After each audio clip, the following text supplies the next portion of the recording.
Good evening, Free Enterprise viewers. Welcome to tonight's Community Club Showcase, featuring only the finest vintage of races tonight.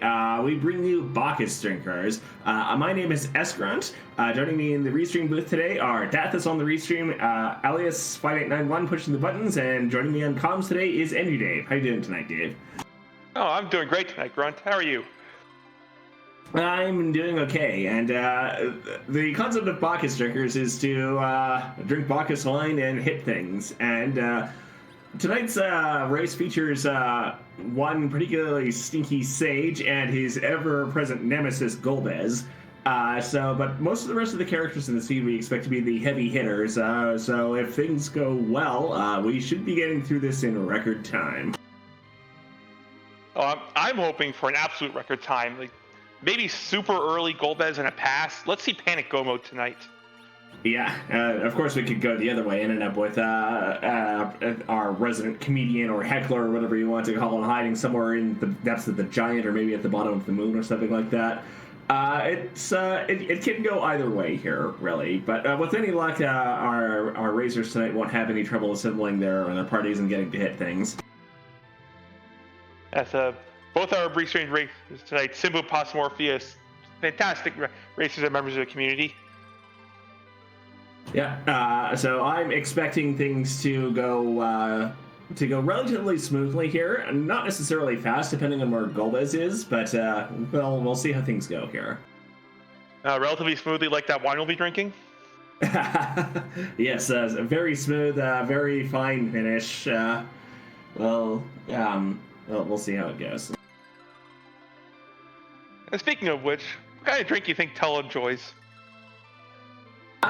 That's a very interesting question.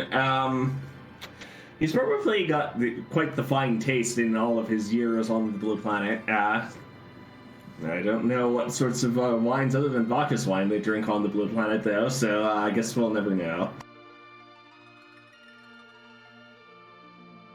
I think he just goes for you think he just hits the Bacchus? It's certainly possible. He does get angry and hit things every now and again. But we are underway here. Let's see who we've got. We have Kane. Patently average Kane as a starter. He'll do as a berserker if we need one. We've got a starting hook. And we've got all the items we could possibly want as our starting items. So we are getting right into it, as our restreamer points out. That is a vanilla Kane, as we would expect from his presence on the restream. But Kane is quite serviceable as a berserker. He's a little bit gear dependent, but with the settings of T Wildish as our treasure settings as standard, we're more than likely to be able to come up with something that he can swing and put him to good use. I did see at the end of that kit we had a pair of vampires, so that represents some early clearing. Yeah, vampires are very good at clearing the early overworld checks. We have a bit of divergence right off the start. Pos Morpheus is heading to Troya to pick up his free key item from Edward.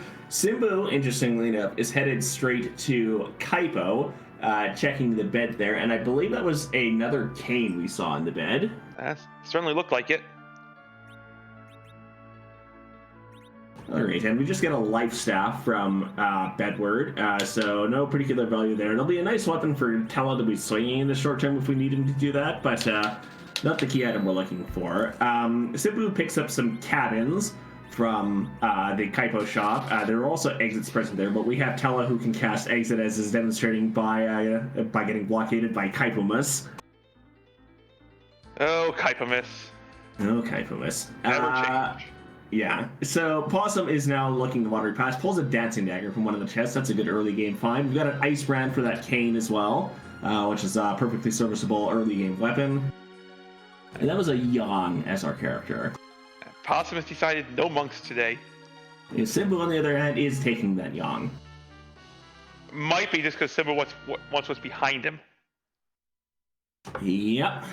Yang is a bit of an interesting play here. If you know you're going to be keeping him for most of the seed, Yang we like to refer to as the punch mage because his power scales as though he's a mage. If you keep him around for the entire seed, he will be hitting quite hard by the time you fight Zeromus. And there was a Sork robe we saw from the hidden room in Watery Pass. That is a good pickup. Yeah, decent stuff behind the punch mage. And ooh, with the free characters we've got going on in the seed, that is a Cecil that Posomorpheus just picked up from Devsian. We want the heavy hitters. Once that Cecil becomes a paladin, he will possibly be the hardest hitting of all of the party members that we can find here. And that's just more the reason to climb ordeals in this seed. You've got Tellah, you've got Cecil. Both of them really want to get through the mountain. Yeah, Tellah is incredibly versatile as a utility mage. He makes a great anchor as well. Should you not happen to find anyone else you want to serve in that role, but Tellah being able to cast basically almost all of the spells in the game, basically shorting yourself on Nuke and Quake and maybe one other spell. I don't always remember the large list of spells that you can cast. In any case, Posomorpheus is looking in Cave Evelyn. He's walking right past the shops, opening some chests, and might be headed directly for that hook route character to see who it is. That was a nice fake Hanzo. Yep. Once that edge turns up, and we probably will be finding an edge sooner or later in this seed. That'll be very nice for him to have. It looks like Possumus decided that he's risked the trap chest enough here and is now just heading directly for the character check. Meanwhile, Simbu is heading up Mount Hobbs to see who the character up here is. Speaking of edge, there's an edge. And speaking of character checks in Cave Evelyn, there's the Fusoya on the hook route, being knocked out by Leviathan, who's the second boss of the hook route. I would be very happy to get both these characters. Yeah, those are two characters you want to be seeing in the seed. With the high quality loot we're likely to be getting on T. Wildish, and especially the Murasame that Posomorpheus has already picked up, Edge will be quite powerful, especially in the early game. Honestly, this represents a perfectly serviceable final party. Yep, with the 5 characters that we've seen so far, it would be perfectly fine. We do have the wrinkle that is party size 4 on this flag set, so we'll have to pick and choose which of these party members we want to take. I would be happy with the set of Cecil, Edge, one of Kane or Yang, depending on personal preference, and probably Fu as the anchor, assuming we find a curse string somewhere. Simbu gets the edge, just lights the Lunars on fire to get rid of them. Posomorpheus going to start powering up Fusoya. Yep, we see the Dancing Dagger go on Kane. Normally we only see this Mist Cave boss taken if we're on a boss hunt specifically, which we are, or if we want to power up Fusoya, which is exactly what Possum is doing here. Unfortunately, the Mist Cave spot actually has good magic defense, and Dancing Dagger not going to get there. Yeah. Fortunately, Fu is quite capable of hitting things in his early game state, as we just saw there. Simbu is in Atline Cave and finds an evil wall for his troubles. You're glad to see this here as opposed to somewhere else much later on in the seed. Evil wall cheats. It attacks twice as fast as or attacks more often than it normally should be able to. However, yep, that only matters if the attacks actually deal damage. And we can see that it's having a hard time punching things here. We've already got the defensive gear to make that those attacks not really do very much. We see Possum ditch Kane in favor of that edge on Hobbs, which is an interesting play. Simbu picks up the Luca key from his Evil Wall defeat in Atline Cave and just exits out. So we got an Anchor, we got a Fu, and we got 2 Zerkers. I like this party. Yeah, you can do great things with this. Once again, one flame takes out both of the D-Liners, and Edge is now available for service here. Okay, Simbu is heading into Fabul here. Bit of an interesting play. It's some racers will go out of their way to avoid going to Fabul if underground access is on the table, such as with that hook. Usually more common with the Magna Key that you'd see a Fate of Fabul here. We find Yang attacking Fabul Castle for some reason.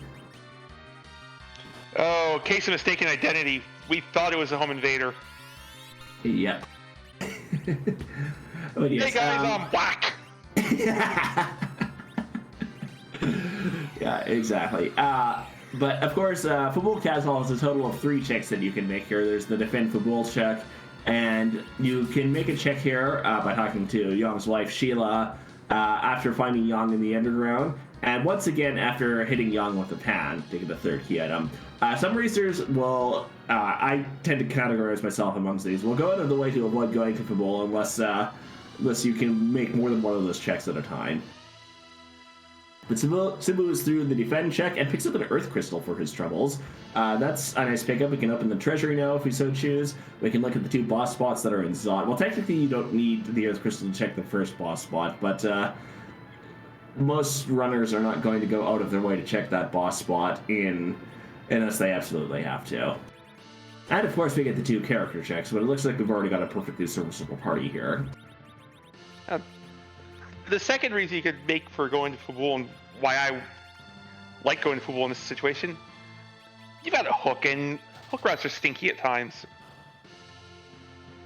Yeah, a lot of the time, if you're in this situation, you would go to Fabul anyway in hopes of picking up, say, a magma key and not needing to go down that hook route. But if we know that what Possum does, that it's Leviathan in that second spot, not the worst boss to deal with in that spot, so might lend some thinking into avoiding Fabul. But Possum Morpheus is in the waterfall, finds Mylon's dance party here, whereas Simbu is now heading to Troy for the first time, is making the bedward check, and we'll see if Simbu decides he wants to do some looting while we're here, in particular going to that treasury. Yeah, sub 10-minute treasury. Seems pretty good to me. Yeah, and it looks like Simbu is ready for us to partake in one of our viewers' favorite games. Well, not quite yet. We need to check the other checks here first. Simbu's going to tease us a little bit. Yep. Yeah, but this, I mean, early treasury is always a good play. We've got several high gear dependent characters, especially that Edge, but if we can pull a tier 8 sword for the Cecil, that's also a big play, and we're never more likely to find that here than in a T-Wildest treasury. Also a chance for a big suit of armor. Yeah, so let's find out what we've got today on Rate That Treasury. Rate That Treasury! 3 power shirts and Zeus gauntlets, and that rune axe, I believe, was the best weapon we found there, which is perfectly good, but we did not hit the big stick for Cecil today. It still let people hit things out of 10, though. Yeah, Zerker's out of 10, definitely. Yeah. Interestingly enough, Simbu is leaving Troya after making those pickups. Perhaps doesn't feel confident enough in his ability to take these Zot bosses right now. It's still fairly early game. Simbu has not made a lot of checks that quite yet. And depending on what bosses you get into the 2 Zot spots, could be quite difficult fights there. I've certainly had some unpleasant experiences, let's say, in Ogo Pogo in one of those spots with a party composed like this. So wanting to prepare a little bit more before trying to take this hits is understandable here.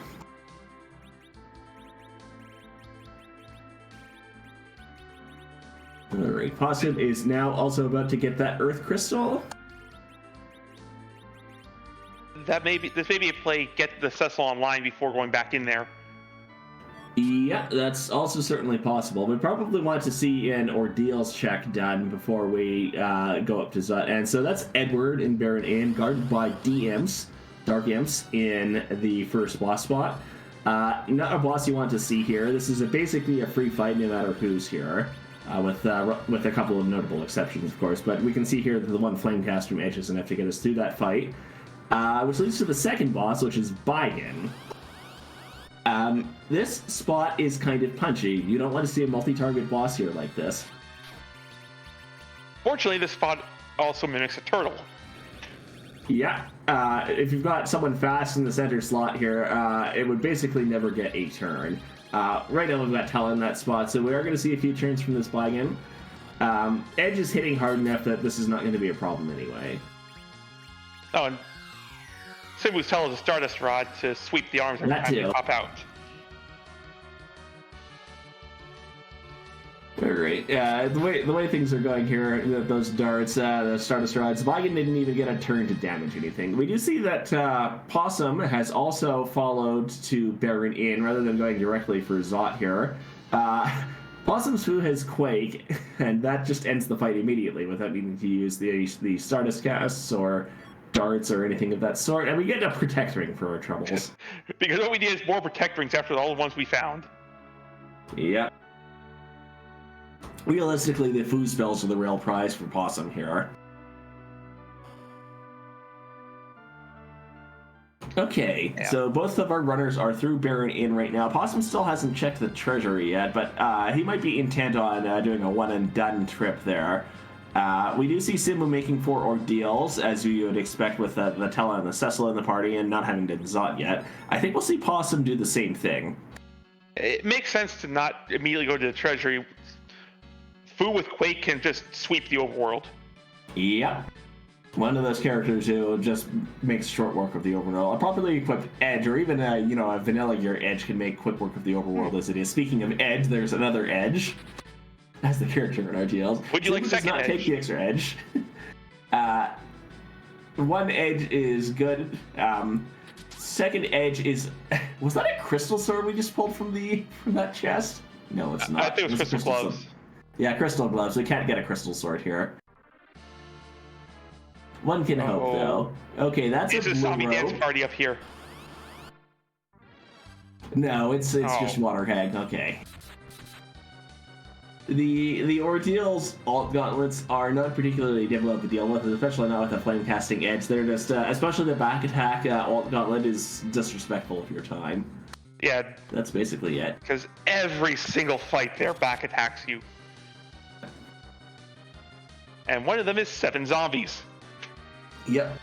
And they will get those 7 attacks in, even though the zombies are normally relatively slow. That back attack makes sure that they can get them off anyway.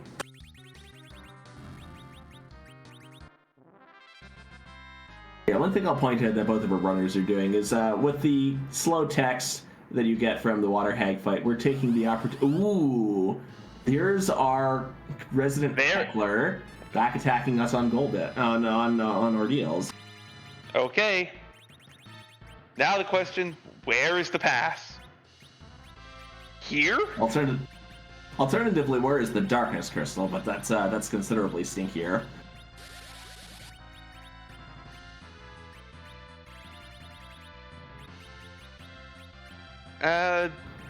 I don't quite consider this go mode yet.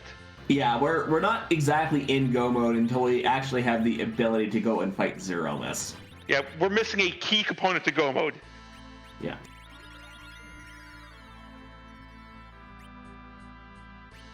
This does lead to the interesting dilemma of what you want to do to get this party ready to fight Zero-ness once that access presents itself. And it could be a while before we find that pass or that darkness crystal to be able to do things. But as is being pointed out in chat, we've got Fusoya. We could do Fu and Friends once everyone has 1,200 health. We could take the conventional route of just getting these berserkers online. That requires some sort of grind to be able to get them online, of course. To answer a question, Chad, yes, the pass could be on the moon. The P key flag is on, which mixes the pass in with the key items, and I believe K Moon is on, so the LST bosses can hold key items. All right. I apologize. This fight's going a bit sideways here, but Possum is through, and Simbu is also through. Both of them with only one party member left standing, but they did manage to get through it. Yeah, my apologies, it's only K-Main summons, so the only way it passes on the moon is if Cave Bahamut has it. Yeah. It is still technically possible, it's just unlikely. Alright, so with both of our runners through that fight, and with the actual crystal in hand, I do think we're going to, as Possum is doing, I do think we're going to see them both continue on and take this mirror room fight. Both to check the key item and to get our Dark Knight turned into a paladin, as well as get Tellah his spells. And 3 more spells on Fusoya. Mm-hmm.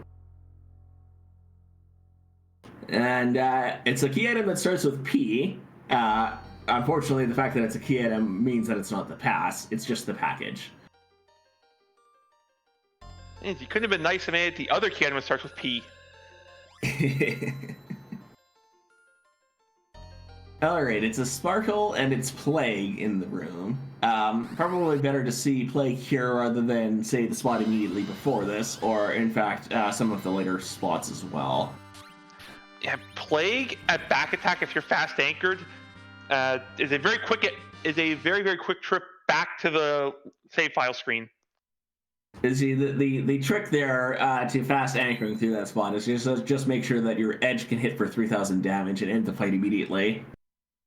But most people in that position are not going to be able to do that.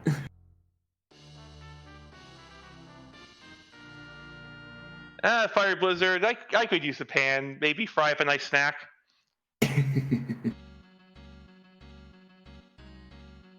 Okay, so both of our runners have that crystal. They've completed their deals. They've got the paladin. Where do we go from here? If you're planning on just doing Fu and Friends, I think Zot's the next play.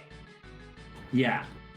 The dream here is that you find the pass as soon as possible, which the most available key item check that we've got on the table right now is exactly Zot.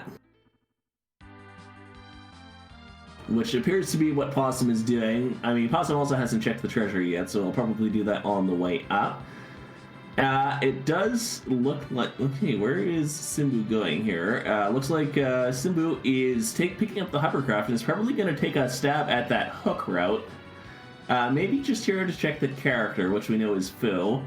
But maybe intent on actually continuing down that hook route. Might take the Fu, pop a U-turn, and blow up the traps in Eblin.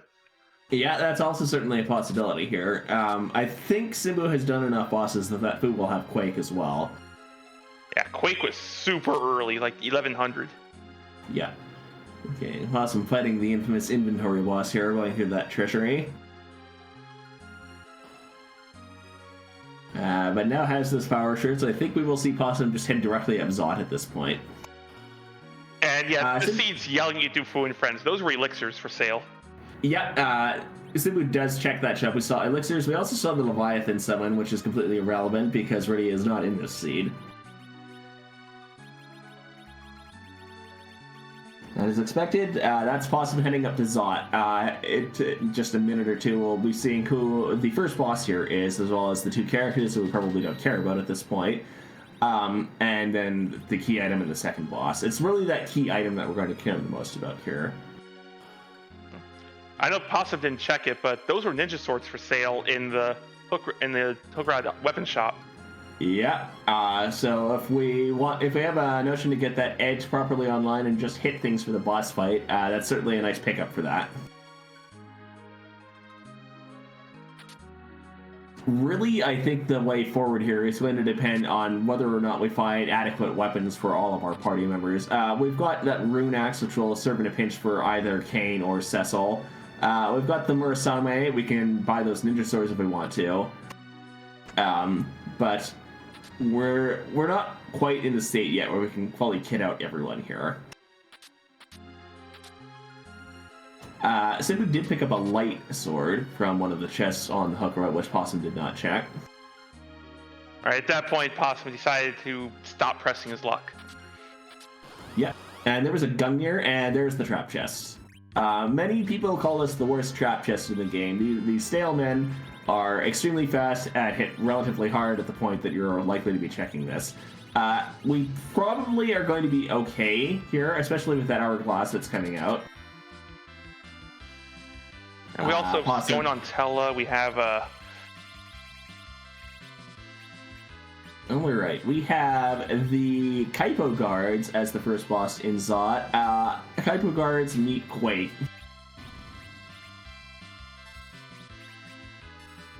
I guess Kane jumping for 2400 gets rid of Stillman too.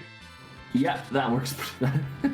I mean, ice damage is extra damage to the Staleman. We've got that ice brand, so of course Kane is going to be doing a lot of damage there. And that is a crystal. That is a genuine crystal sword from that chest. So Cecil is completely online for Simbu now. Well, change of plans. Cecil go forth and do bad things. Yeah, okay. So Simbu is almost certainly going to want to get that get things to a state where we can just let Cecil hit things. Meanwhile, Possum finds another Foo as the first character in Zot.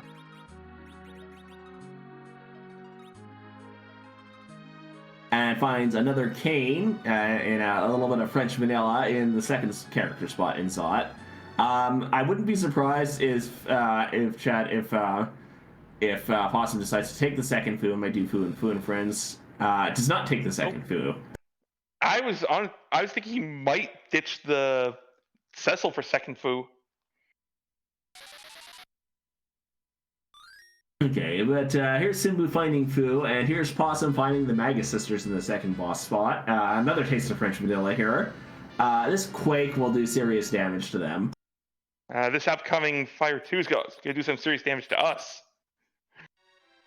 Simbu ditches Kane for Foo. So now we have identical parties between the two.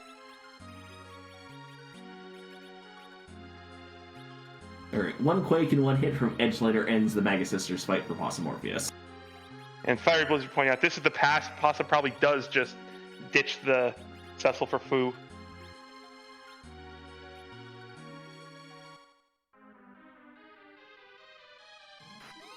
Okay, the moment of truth approaches. What is the key item we get from this check?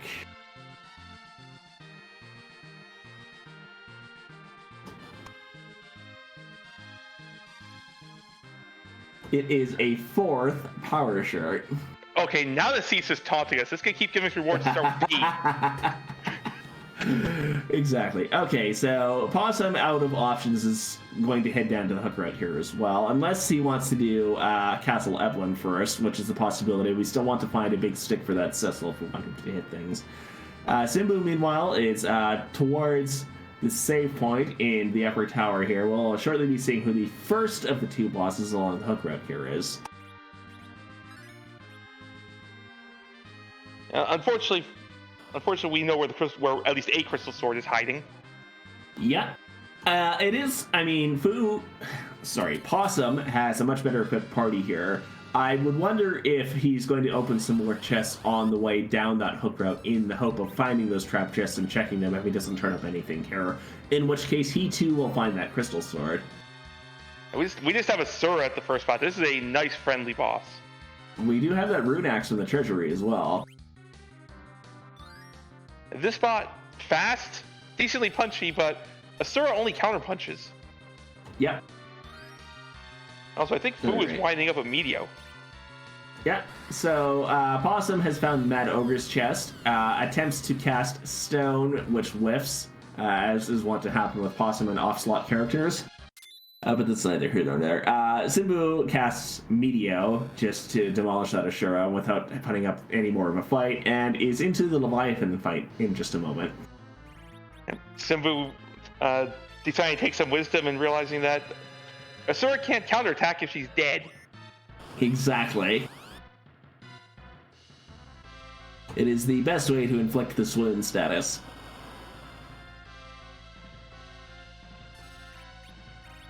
Alright, Fu is up to 3 casts of stone, and it lands on the third attempt.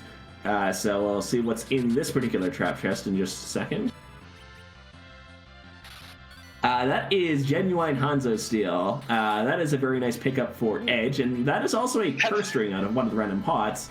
Yeah, that other pickup might actually be more important. Yes. Those are both very nice things to find here.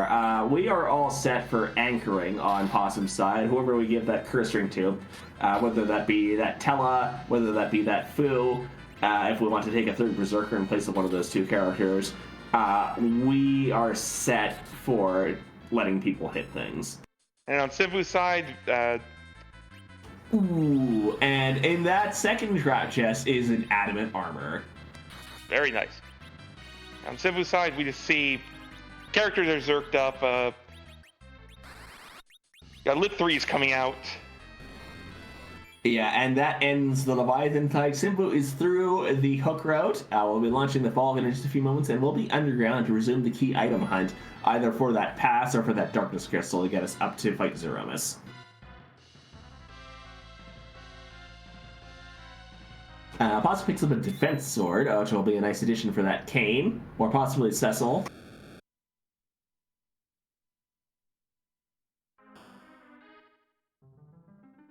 Simbu again falling for the pitfall. Again, it's so hard to avoid. Even the best of runners can't help but get caught up in the pitfall. And just a sparkle at top tower. Yeah, as we just saw there, you can see who the boss at the top of tower, the lower tower, is just by walking the side a little bit. That was a sparkle, so we still don't know who it is, other than it's probably something stinky. We know it's not Plague. We know it's not the Lunars. Yeah, so that leaves us to Ogo, Wyvern, or Pale Dim. Of those three, I would probably prefer Pale Dim in that spot, especially with the party comp that we've got. We'll go with Pale Dim just so we can get some action. Yep. Alright, but Cosma has found the third trap chest and picks up another adamant armor. Welcome to Evelyn Castle. Have all the adamant. Okay, but with those finds, I mean, Possum is still opening chests here. I do think we are going to see Possum open the Staleman chest on the way through and look at that crystal sword, and we'll immediately stop looting after that.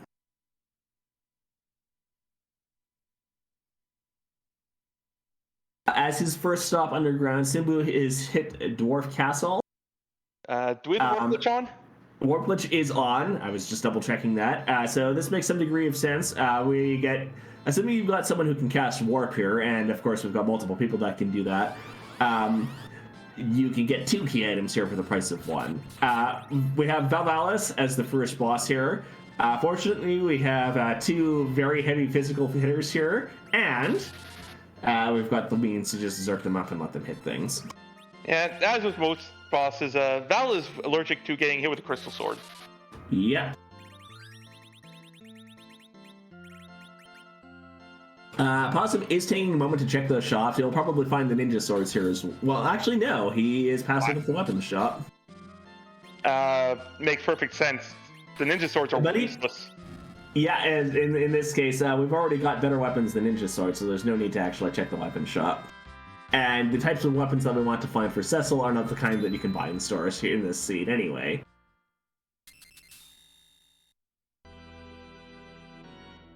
Okay, so Simbu's through that first boss. Our second boss is the Baron Guards, which we know it's the Baron Guards because we've seen the Hypo Guards in Zot. Simbu has not been a Zot. Rosa's the character. We don't need Rosa at this point, apparently. We have enough firepower with this Tellah's Quake to clear whichever set of guards that's shown up here. Okay, and here we go. Possum has opened the Staleman chest, which has the crystal sword in it, so very soon Possum will also have that crystal sword.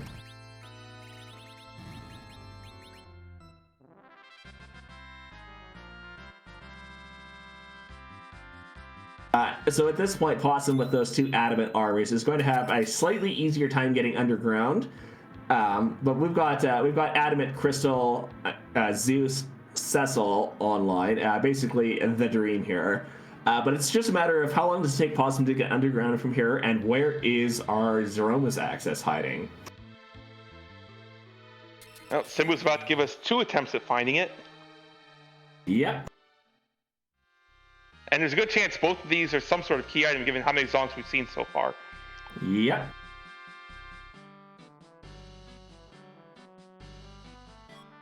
The first item, the actual dwarf check, is the Twin Harp. So the High Dwarven fashion is music today. Yep. I mean, you can find little harps that you can wear around your neck, right? And that's what we've got. But the Warp Glitch key item, the item that's normally in Sealed Cave, is the Baron key. That's very interesting. Because we potentially have 2 boss checks that we can do in Baron with K-Summon on. The main Baron Throne, which takes a little bit of time to get to, of course, so with all of that walking. But also the Baron Basement Throne, normally home to Odin. And I think that makes the Baron key more valuable than the Twin Harp right now, just because... Absolutely. Of where we got it from. Oh, we already had Lucky Key, never mind. Yeah.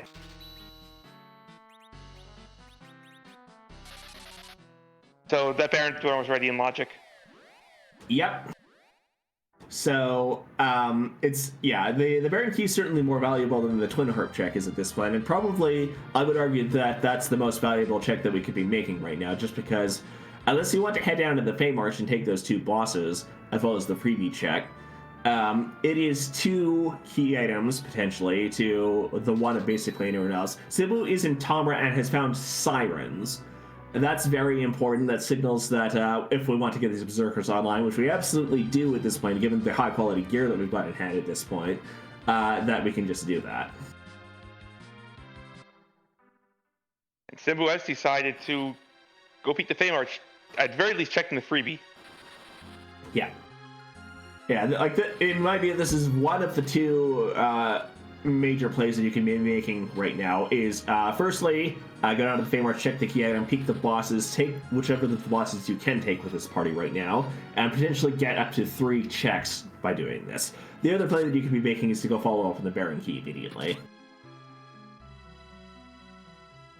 And we've seen Water Hag, we've seen both the guards, I think we've seen Dark Imps.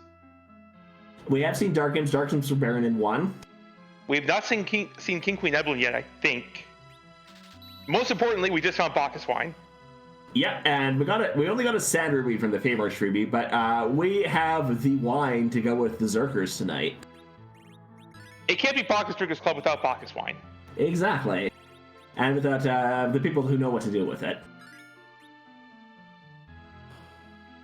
Alright, Sibu, having finished item checks and having saved his game, is going to check who the bosses are as Possum finishes up that Leviathan fight. We have a Mom Bomb and we have a D-Mist. That's Sibu's decided this Fey March is stinky. I'm going somewhere else. So those fights are relatively doable, just not with the party in the states it's in right now.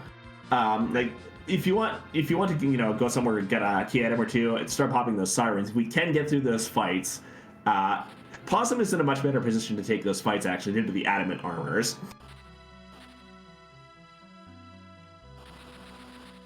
But Simbu is in Sylph Cave, presumably to set up the Sheila 1 check, which I mentioned earlier. Once you check on Yang in the Underground, you can return to Sheila in Fabul to pick up a key item from that. So what I think we're going to see here is Simba will set this up and we'll head above ground, probably to do Baron, but may actually go and pick up that free key item first. I think we'll see a save scum of Sheila. There's the save setup, so... Yeah, there's the save. If this does not pay off, then I think we will see a reset, and Simba will pop some of those sirens in an attempt to take the Fey March fights. If this turns out to be the pan that leads to... say the Legend Sword, I think Sibu's got some words for us. Okay, Possum is underground and immediately is going down into the Fey March. I think there's a significant chance that Possum will take one of both of those fights with the party composition we've got right now. I think just having the item and armors makes them a lot safer. Yes. We've got the adamants, we've got the big sticks. We will have the Bacchus wine in just a moment. So really, it's just let Cecil and Edge drink things and then hit things. Oh, but Sheila 1 has the goods. That is go mode for Simbu. That is a pass from Sheila 1. So now it's just a matter of getting the party ready to hit things.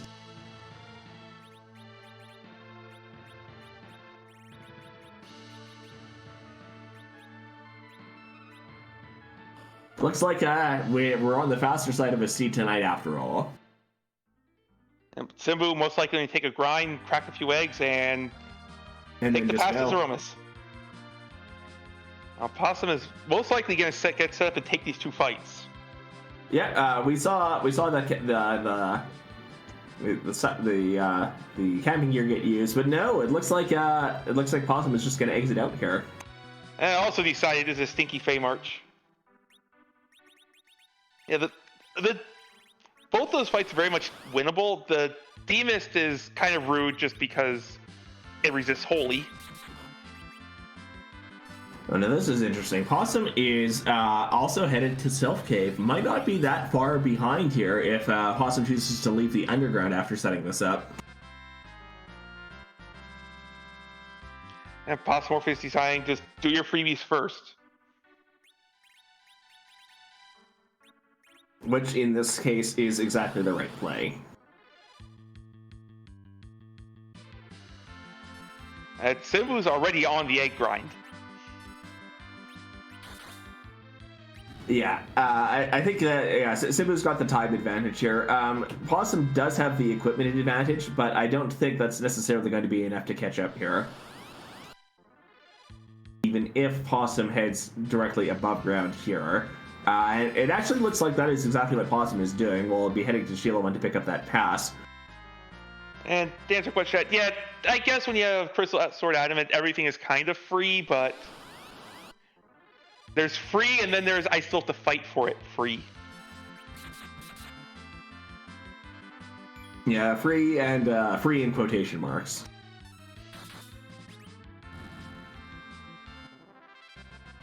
Okay, Possum is at Fabul. Will shortly be picking up that pass as well. So if you're Possum here, you're in complete go mode. You've got the Adamants, you've got the Hanzo Steel, you've got the big stick for Cecil. What do you want to do here? I just looked at the levels first, but I still think there needs to be a few eggs cracked. Possum hasn't yet found the Sirens, I don't think. Speaking of freebies, Simbu just got a freebie. Yep. The little Super Mario RPG got a freebie sound plays.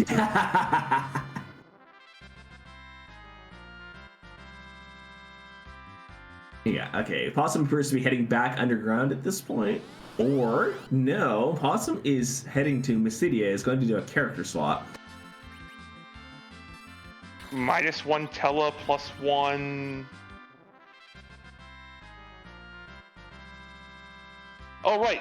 I don't think either character actually checked who was here. Well, there's a second Cecil if we need one. We don't have another big stick for Cecil, but he'd make an adequate another pickup here. But I think Possum has something else in mind. Might be getting that second foo.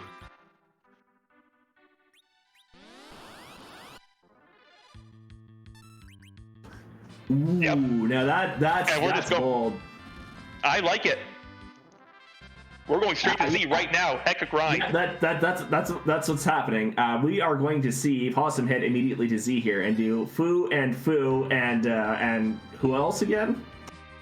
Edge for some supplementary darts. All right, we've got 2 Foos, we've got 2 Adamants. Even 1 Foo with 1 Adamant armor is going to be adequate to get through this fight. However, Simbu is done with the grind. It's now also parking outside of Troya here. This is going to be a nail biter. Right, and with both runners in go mode, right outside Troy with the pass in hand, Simbu makes the same play I've made more times than I'm willing to admit.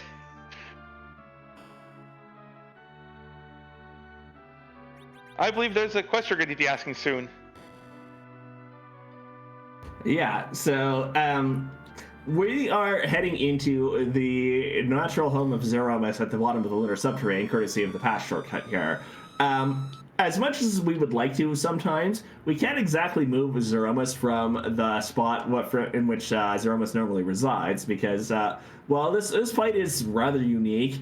It's rather difficult if you don't know exactly what you're doing and don't have a good handle on it. As much as we would like to see Zeromus in Atline or something like that, it's not really feasible. We do, however, want to somehow randomize Zeromus. So instead, as some of our other commentators like to put it, we'd like to let Zeromus cosplay. We're up to around 500 possible appearances for Zeromus, which leads us to the question which we always ask at this point in the scene. And Dave, would you like to ask that question tonight? See, that is, whose butt are we going to kick tonight? And the many other associated questions, such as, is the butt cute? Does it have a hat? What instrument will it play tonight? Or my favorite, will it haunt my nightmares tonight?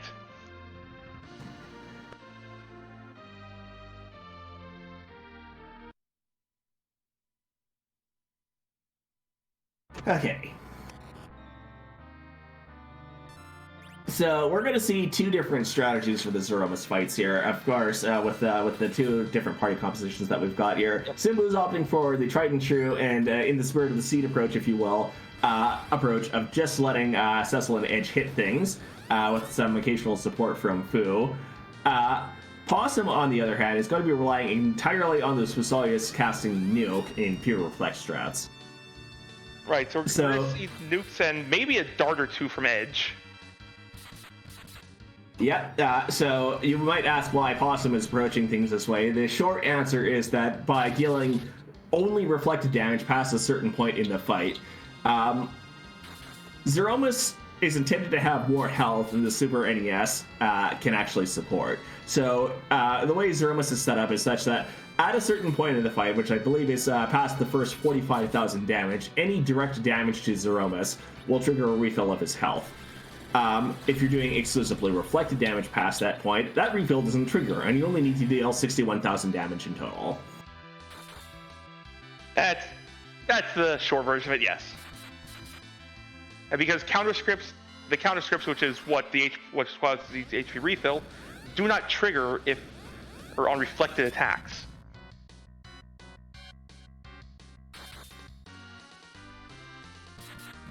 Now the thing is here is that Simbu is still putting out about 9 to 10,000 damage a round. So even if we need to chew through that extra 60,000 hit points, it's not going to take much longer. No, this is going to be... with the firepower coming from these Zerkers, we shouldn't see... We might see... Or with Fu backing them up, we shouldn't see second Big Bang. Right, because at the point where that refill triggers, Zeromus also changes battle scripts. So you can actually occasionally see what we like calling the fake shake, where we trigger a phase skip while that shake is queued. But we've got rocks on Simbu's side, so that means the fight's basically done here. And like this last hit from Cecil or Edge is just going to straight up end the fight. And there it is. There's the crack boom. There's the flash. Simbu has finished the race in first place with a final race time of 44 minutes, 40 seconds. GG's to Simbu.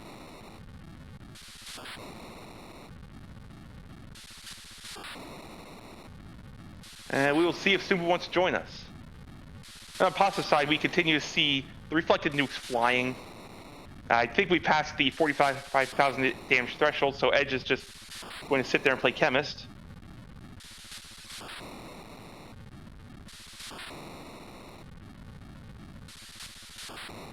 And here we see one of the perils of relying on Fu for the Zeromus fight is that one of his Fus is out of MP to cast Nuke again. Yep, without Soma drops, you only get 3 shots with Nuke.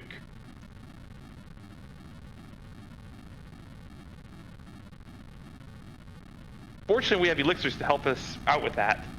And it looks like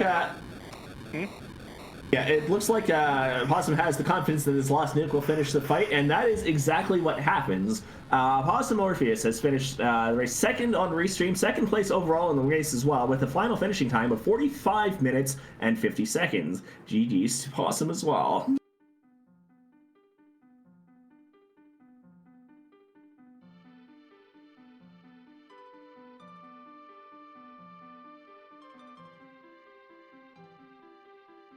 So there you have it. Even in a scene with the finest of equipment, the finest of berserkers, the finest of Bacchus wine, sometimes you still just want to nuke things. It turns out giant explosions will solve most problems. Yep, putting things in the microwave will also solve a lot of problems. Also good for dealing with work. Put some fish in the microwave, that solves problems there. I can't say I've ever been in the position to either do that or be subjected to that, but I certainly have in the past on non-work-related occasions.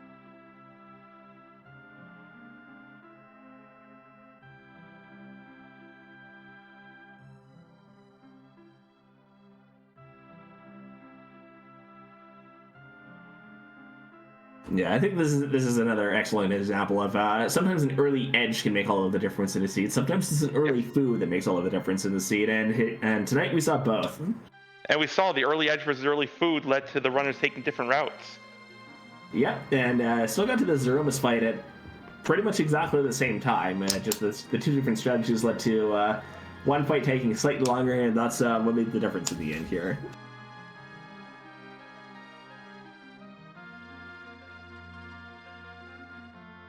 I think the other part of the difference could just be attributed to the Evelyn traps. One of the runners took them, the other didn't. You got a lot of little things a lot of little bits of divergence that happen, but still, even with all that, coming in a minute apart. Yeah, and even with one of our runners going up Zot, the other not, that also made a significant time difference.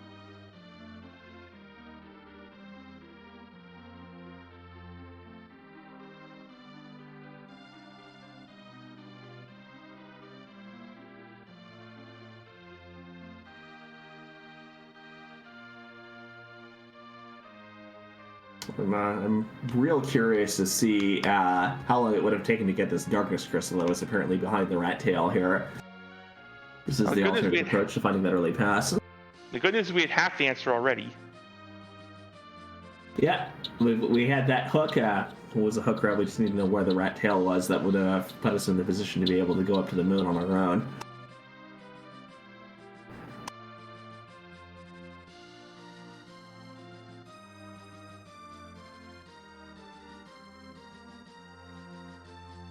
Just waiting for word on interviews here. Baron Throne had it, so okay. We had Baron the Baron key. had the rat tail, so the warp glitch to Baron Throne or Baron Basement was your, or to the rat tail turn was your darkness access. Shield one's a little bit faster. Yeah, it's definitely, especially depending on who that Sparkle might have been, would have been significantly faster.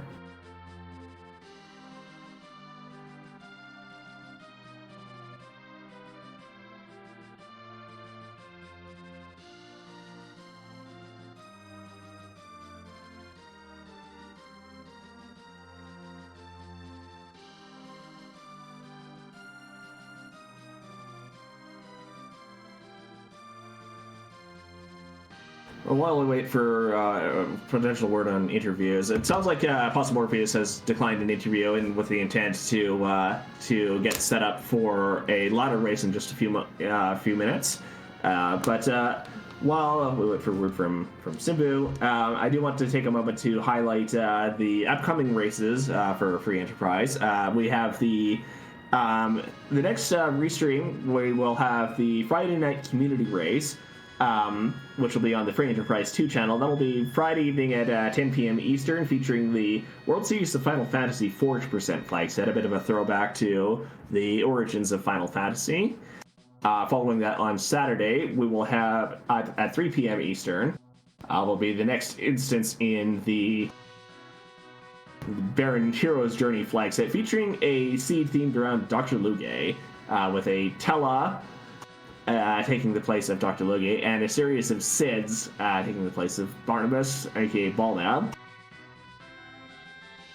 So both of those are very much worth looking forward to here.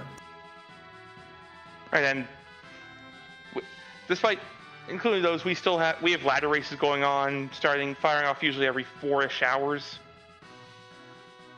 The flight set starting in 10 minutes or so is a fun one. If you like Fusoya, it's a ladder set for you.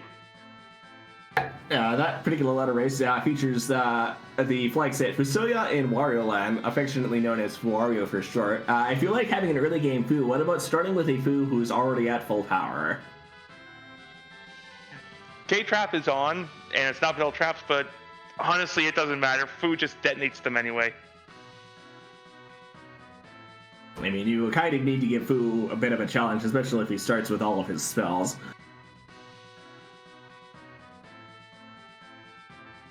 And by detonates, I mean misses center slot stones on them. Well, that only happens if you're pausing most of the time.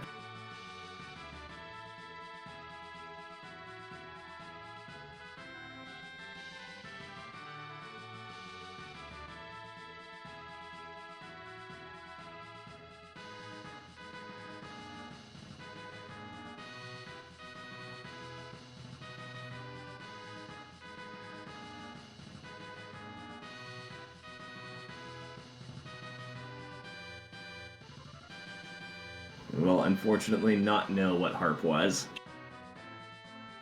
That's the saddest part of what's going on here.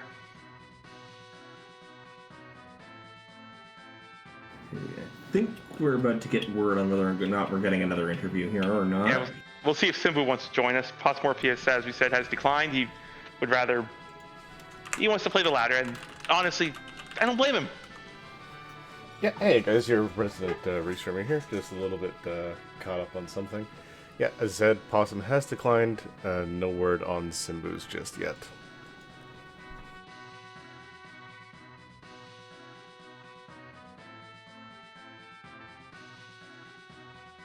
And it looks like Simbu has also declined. So, as is, always a runner's right.